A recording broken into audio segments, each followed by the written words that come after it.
I mean, comprehensively deepen reform. That's a very important building block to achieve a moderately prosperous society. Well, I do think the advancements which China has made and which they intend to make in the rule of law are very important.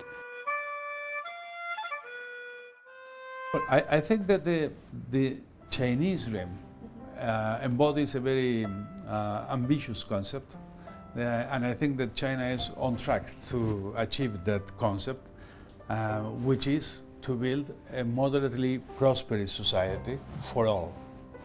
I believe that that is the main goal, and from my viewpoint, the four comprehensives outlined by President Xi help it very much to sustain that main goal. I mean, comprehensively deepen reform.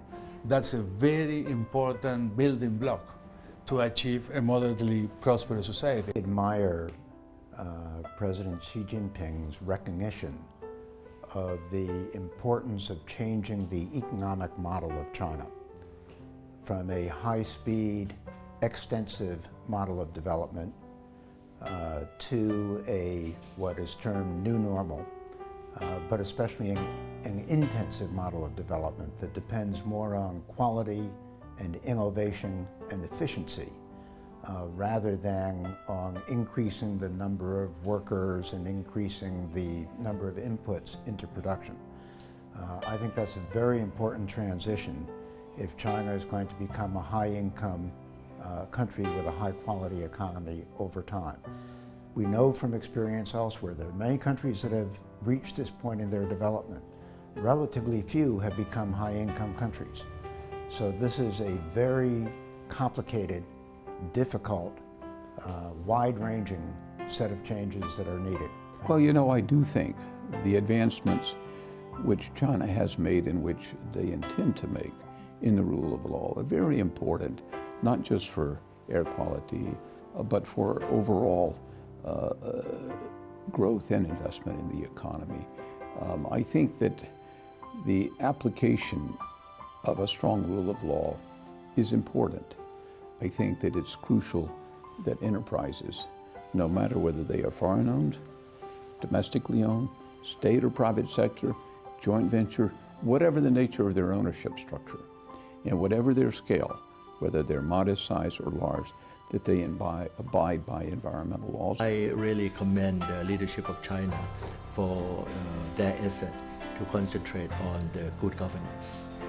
Country cannot prosper if you don't have the good governance.